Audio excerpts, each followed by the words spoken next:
What if the richest man in the city, the man everyone envied, was more broken inside than anyone could see? What if a single tear from a stranger at a forgotten grave led to a healing neither of them expected?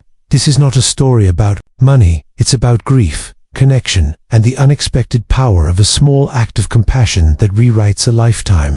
Stay with me, this story might just change the way you look at loss and love. Jacob Whitmore was a name whispered with awe in boardrooms and stock markets around the world. He didn't just build companies, he reshaped industries. At 48, he had achieved what most could only imagine, a multi-billion-dollar portfolio, a skyline apartment that kissed the clouds, and a reputation for being both brilliant and brutally efficient. But no amount of power or prestige could fill the silence of his home. His wife, Isabel, had been the melody of his life. Her laughter, once echoing through the marble halls of their penthouse, now lived only in the walls of his memory. She passed away unexpectedly 3 years ago. Sudden stroke, doctors had said.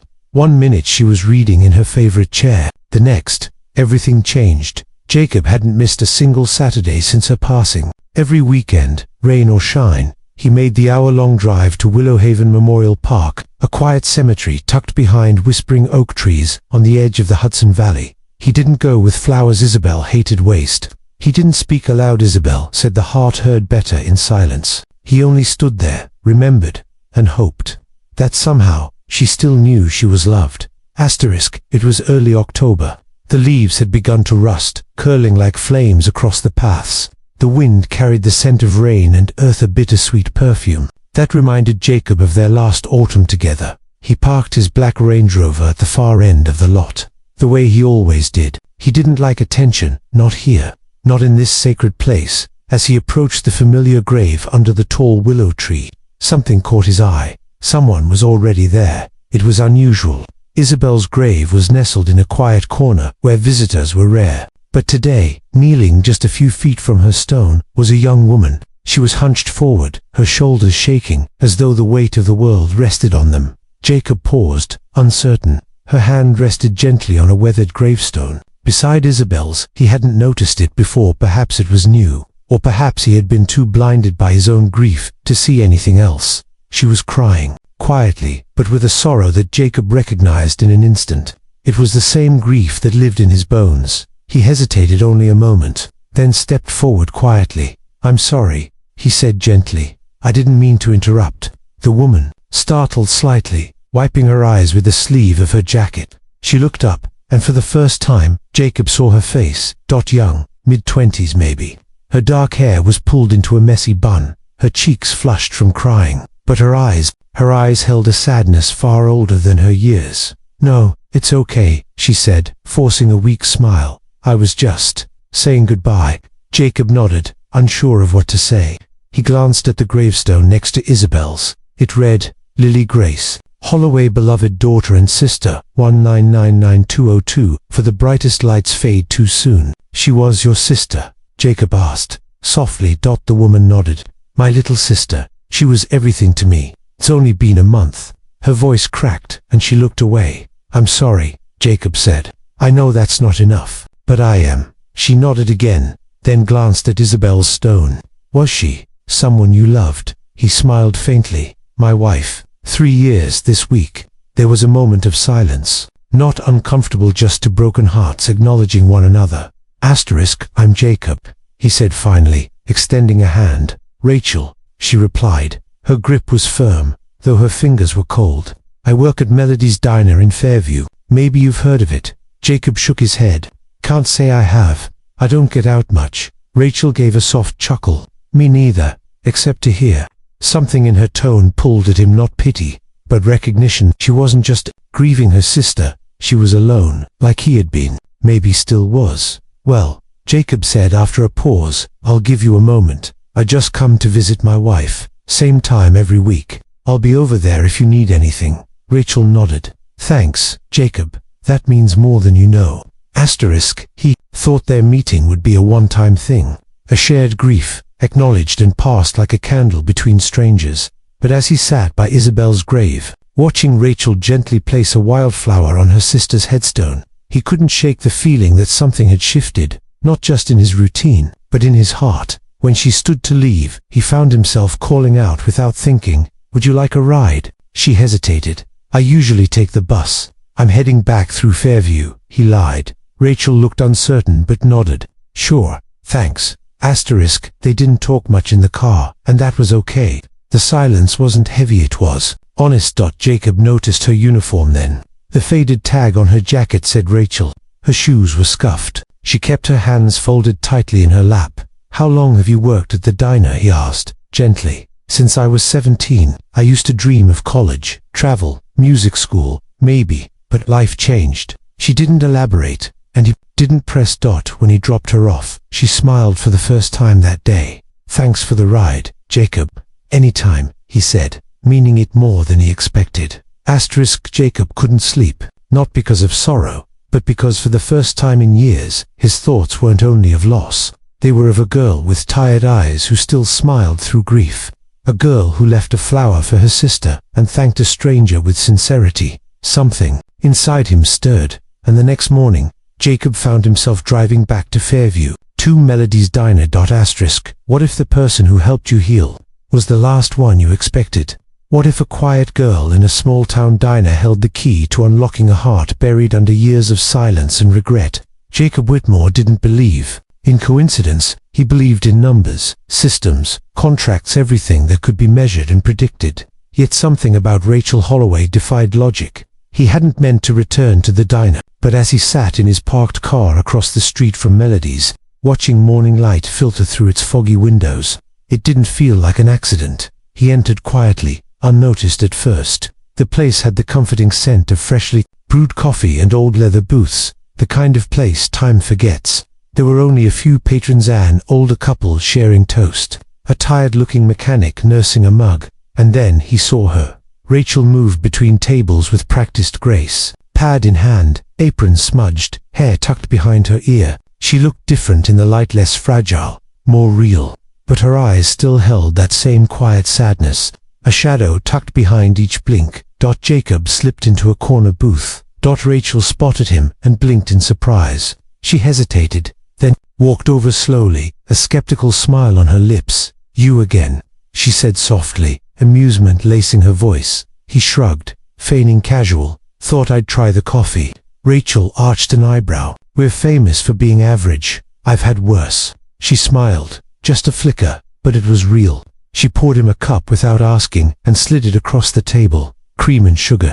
"Black," he said. She tilted her head. "Of course, you look like a black coffee kind of guy." He chuckled. "Is that a compliment?" "I haven't decided yet." That made him laugh, truly laugh, for the first time in years. Rachel stood for a moment longer, as if deciding whether to say something else, then excused herself to tend to another table. Jacob sipped his coffee, watching her out of the corner of his eye. She was different, not just kind, but real. There was no pretense, no masks, just a girl carrying too much on too small shoulders. And yet, she held herself, with dignity, with warmth. She reminded him of Isabel in some ways, not in looks, but in presence, quiet strength, steady grace. Rachel returned a few minutes later with a plate. "On the house," she said, placing a stack of pancakes in front of him.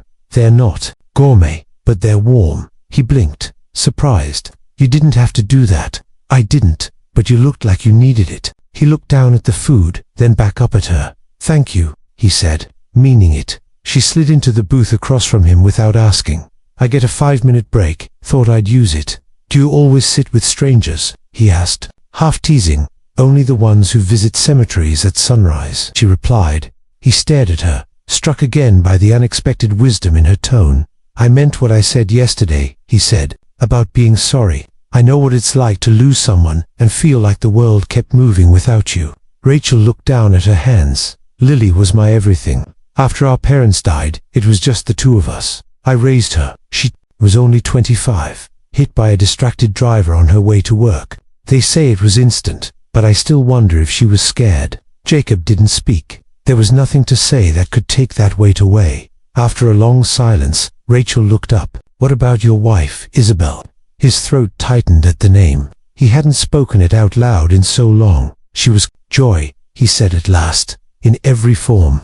She made the silence feel like music." and when she died, it felt like the music stopped and never came back. Rachel blinked fast, eyes glistening. It's strange, isn't it, how someone can be so alive one moment, and then just gone, and the world doesn't even flinch. He nodded slowly. But sometimes, you find someone who does, someone who notices, even if it's just a waitress at a diner. She smiled again, but this one cracked around the edges. You're kind, Jacob, but you don't have to pretend to care. I'm not pretending, he said quietly. She looked away. Most people don't come back after one conversation at a graveyard. I'm not most people, he said, and he wasn't. Jacob Whitmore hadn't had a real conversation in months. Not with his board, not with his team, not even with his family. Yet here he was, in a rundown diner, talking to a waitress, and feeling something he hadn't felt in years. Connection. As her break ended, and she slid out of the booth, he stopped her gently. Would it be all right if I came back? She paused. To the diner, he nodded. Or the cemetery, or wherever. Rachel's eyes searched his, unsure of what she was seeing. All right, she said finally. But next time you're trying the apple pie. That's our only claim to fame. He smiled. Deal. She walked away then, back to refilling mugs and scribbling orders. But something lingered between them, something unspoken, tentative, but very real. Jacob sat for another hour, drinking lukewarm coffee and watching a girl who reminded him what it meant to feel human again. As he left, he folded $100 bill under the edge of the plate, but not as a tip, as a thank you. For the pancakes, for the conversation, for giving him 5 minutes of something he didn't even realize he missed. Hope. Outside, the sky was clearing. The clouds had started to break, and a sliver of sunlight pushed through. And for the first time in 3 years, Jacob Whitmore felt like maybe, just maybe, he wasn't as alone as he thought. What if letting someone in meant reopening a wound you spent years trying to bury? What if the smallest act of kindness wasn't just a favor, but the beginning of something that could heal to broken lives? Jacob Whitmore had returned to Melody's Diner every Saturday for the past 3 weeks, not for the coffee, not even for the pancakes. He came for Rachel. He never told her exactly why. He never had to. Their conversations were light at first, weather, music, the strange people who came through the diner late at night, but slowly, cracks in the surface began to show. Stories slipped out, memories slipped in, and what began as small talk turned into something deeper, something comforting. That Jacob had always assumed pain hardened people, but Rachel was different. Her pain didn't make her bitter, it made her kind. And the more he watched her care for customers with tired smiles and quiet warmth, the more he realized how much strength it took to stay soft in a world that had taken so much from her. That Saturday, he noticed something was off the moment he walked in. Rachel wasn't at her usual station. Another waitress, a redhead named Tanya, was working her section. Rachel's not in today, she said when she noticed him looking. Family stuff, I think. Family stuff. Those 2 words sat heavy in his chest. Rachel had told him once, during a late afternoon lull, that Lily had been her only real family. Her parents had died in a fire when she was 17. Lily was just 10. From then on, it had been the 2 of them, Rachel taking night shifts, skipping college, working double just to keep them afloat. She never once complained, but the tiredness in her voice when she spoke about those years said everything. Family stuff. Jacob sat at their usual booth, staring out the window as clouds gathered above. Rain began to tap against the glass, steady and quiet.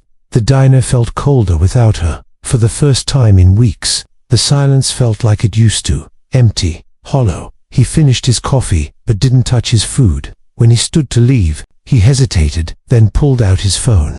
After a moment, he typed a short message. Hope everything's all right. Let me know if you need anything. He didn't expect a reply, but a minute later, the phone buzzed.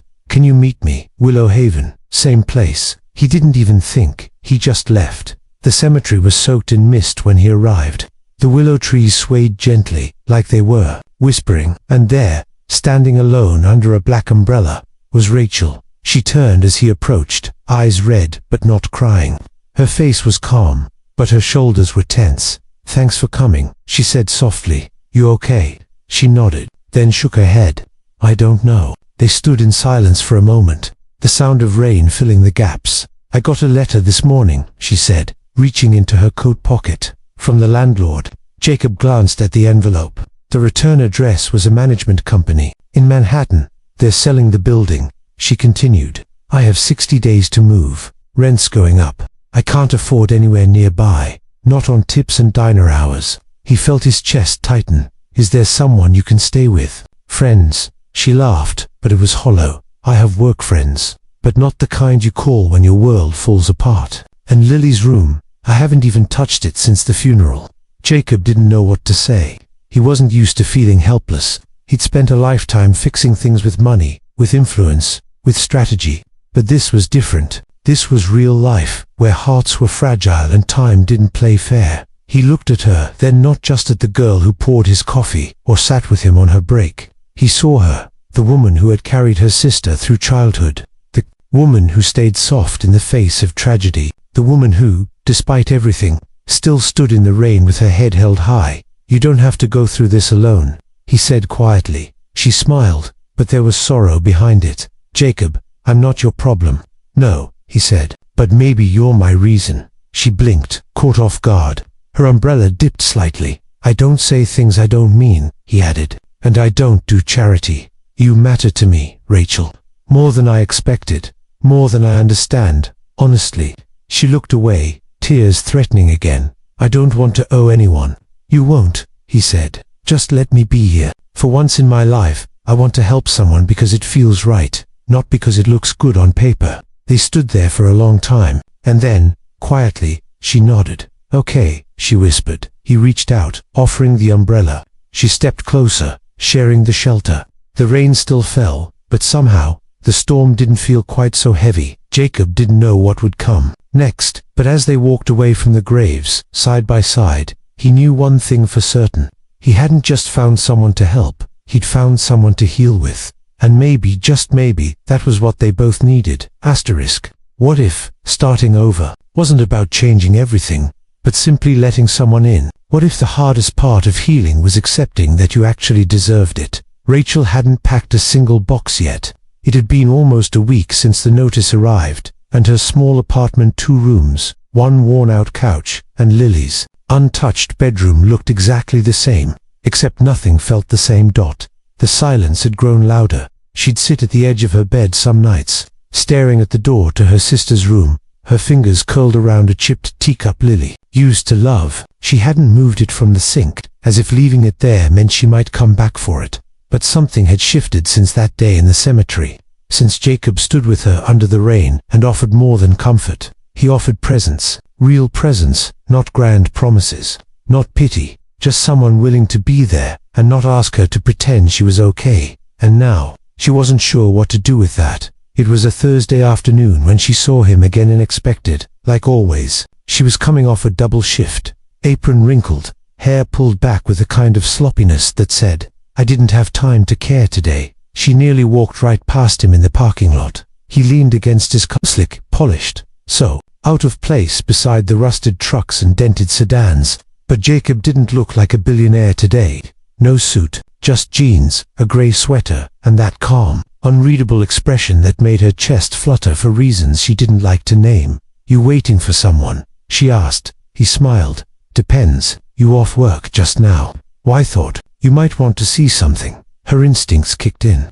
The cautious part of her, the one that had grown up knowing nothing came without a price, hesitated. But then she looked at him, really looked. There was no pressure in his voice, no agenda in his eyes, just a quiet invitation. She got in the passenger seat without another word. They drove in silence for a while, through neighborhoods she didn't recognize, until the streets widened and the buildings gave way to trees and older homes with wraparound porches and actual space between them. They turned into a driveway lined with ivy-covered fences. The house was modest by billionaire standards, no mansion, no fountains, but beautiful in the way that made your breath catch.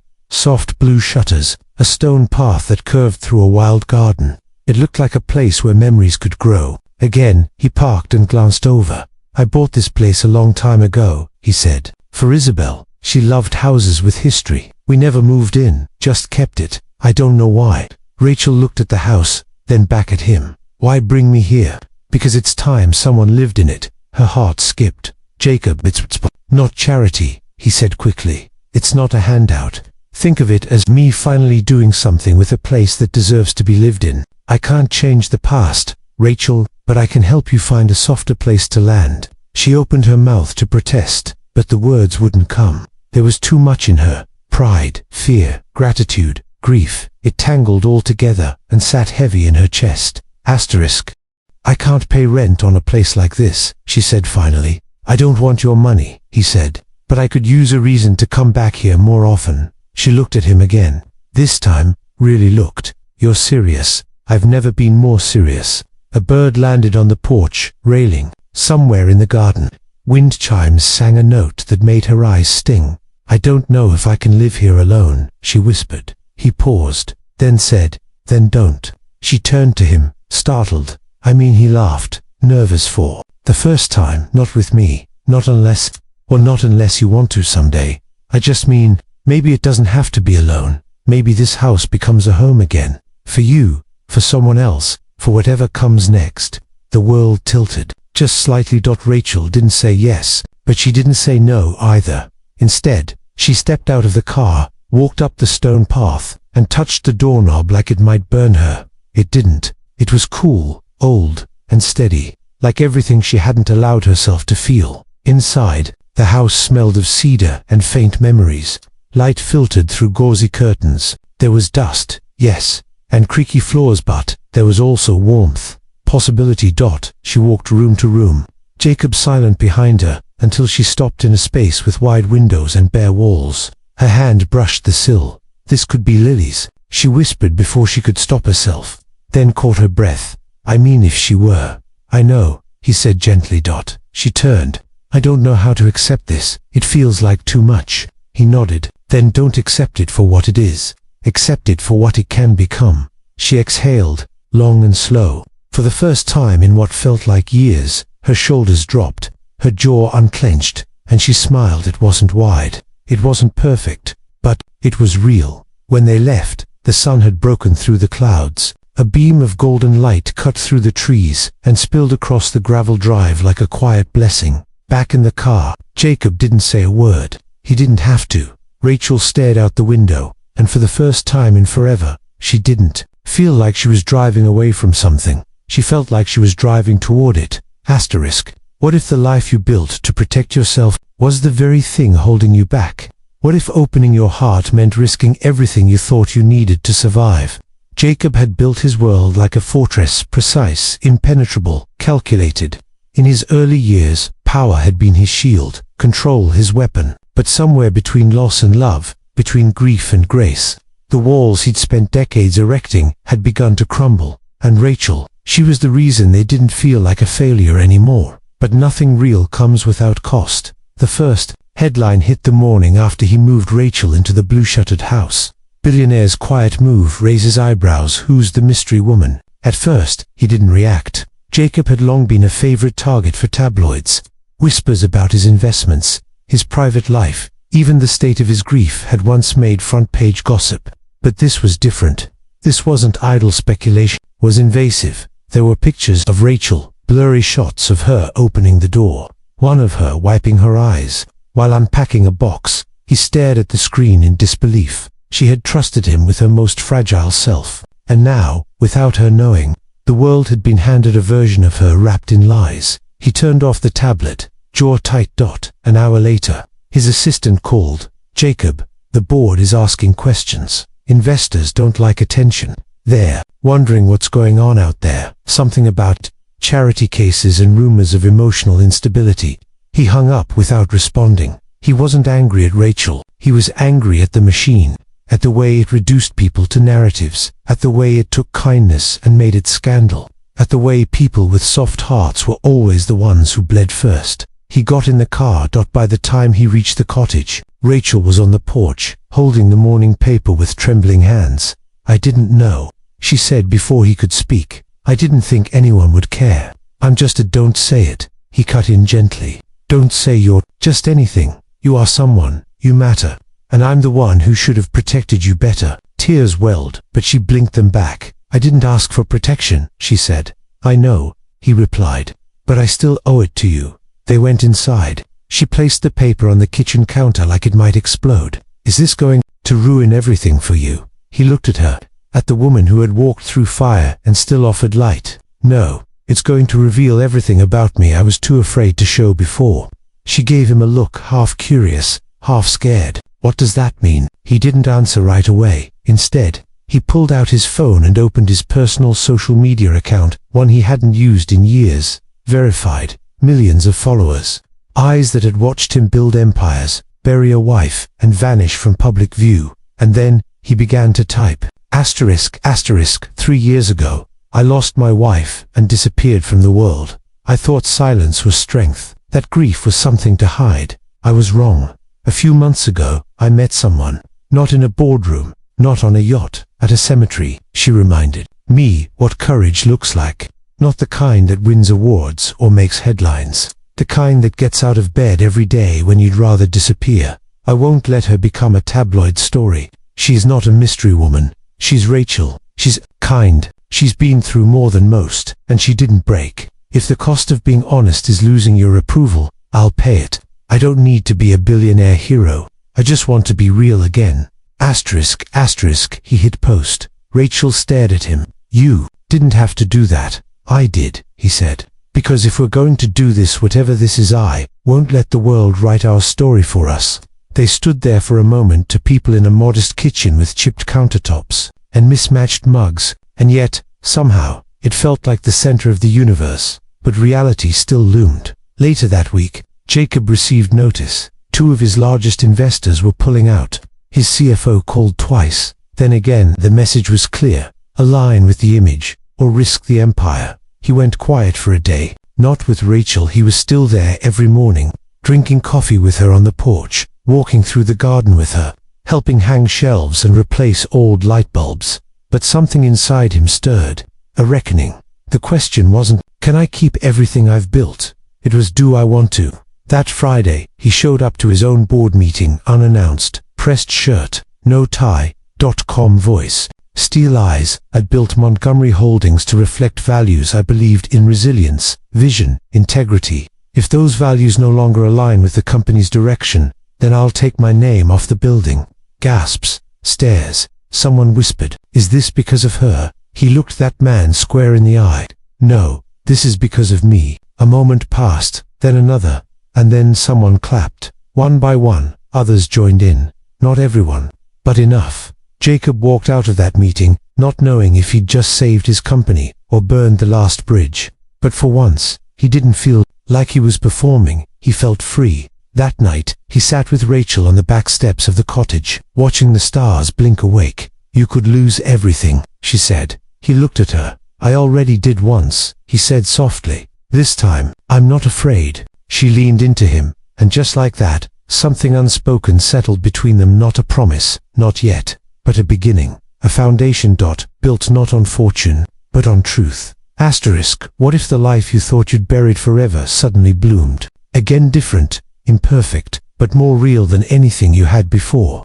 What if the ending you feared was really just the place where a new kind of love begins? Autumn arrived softly that year. The leaves outside the cottage had turned to fire-deep crimson, amber gold, and the kind of orange that made the sky look warmer at sunset. The wind carried whispers of change, not in the sharp, painful way that had once stalked Rachel's life, but in a gentler rhythm now. A rhythm of healing, of forward motion. Inside, laughter echoed through the rooms that used to hold only silence. Lily had arrived 2 weeks earlier, small, serious-eyed, clutching a worn teddy bear and a backpack far too light for a child who had moved across states to start again.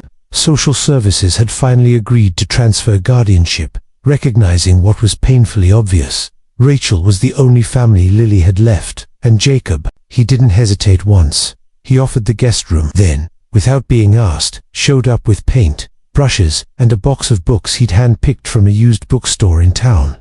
Why all this? Rachel had asked, standing in the doorway, as he balanced a stepladder.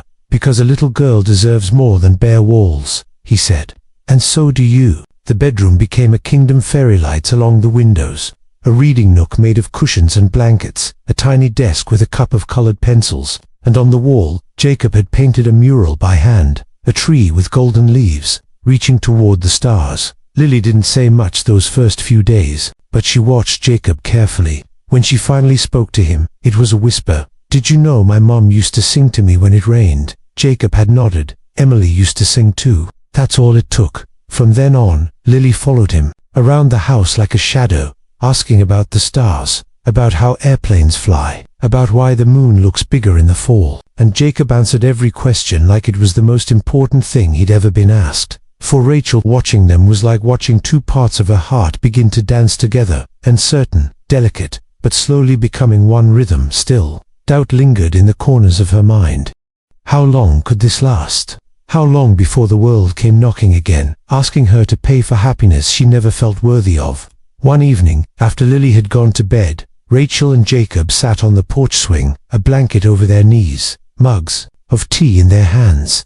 "I feel like I'm living someone else's life," she confessed, her voice nearly lost in the wind. He looked at her. "Whose life would that be?" "I don't know. Someone who deserves this." "You keep saying that word like it means something," Jacob said gently. "Deserve. But love isn't about deserving. It's about choosing. And I choose this life. With you, with Lily, not because you earned it, but because we found it." She stared at him. No one had ever said it like that before. She didn't respond with words. She leaned in, rested her head on his shoulder, and let herself breathe. Really breathe. Past that, then one day, a letter arrived. It was from Jacob's lawyer. The board had voted. Montgomery Holdings was officially moving forward with his new direction. The two investors who pulled out had been replaced by people who actually believed in the kind of impact Jacob wanted to make. Instead of expanding his empire, he was starting something new, a foundation in Emily's name, focused on supporting families recovering from loss and women rebuilding after hardship. And he wanted Rachel to be part of it, not as a token, not as a face, but as a partner. He handed her the papers with a smile. "I'd rather build something with meaning now than spend the rest of my life adding zeros to accounts that never filled anything in here." He tapped his heart. Rachel didn't answer right away. She looked down at the proposal, then at the family photos Jacob had begun placing on the mantel, photos of Lily reading, of all three of them at the garden, of a picnic by the lake. She wasn't invisible anymore. She wasn't surviving. She was beginning. There was a celebration the day the foundation opened, modest, with paper lanterns strung between trees, a table of food made by locals, and a field full of families who had walked similar roads. Rachel stood beside Jacob as the first sign was unveiled, the Emily Grace Foundation, for those who carry love forward. Later that evening, Lily tugged at Rachel's sleeve. "Is this forever now?" Rachel looked at her, then up at Jacob, who was talking with a group of volunteers. He glanced over and smiled. She took Lily's hand. "I don't know if anything is forever," she said honestly, "but this is real, and that's enough." They stood there in the golden light, the sounds of laughter and music drifting through the trees, as the sky turned soft with dusk, and for the first time since her world had fallen apart, Rachel realized something she'd never dared hope for. She wasn't alone anymore. She was loved, not for who she used to be, or for who the world said she should be, but for who she was now. Scarred, strong, soft in places she once tried to harden. Finally,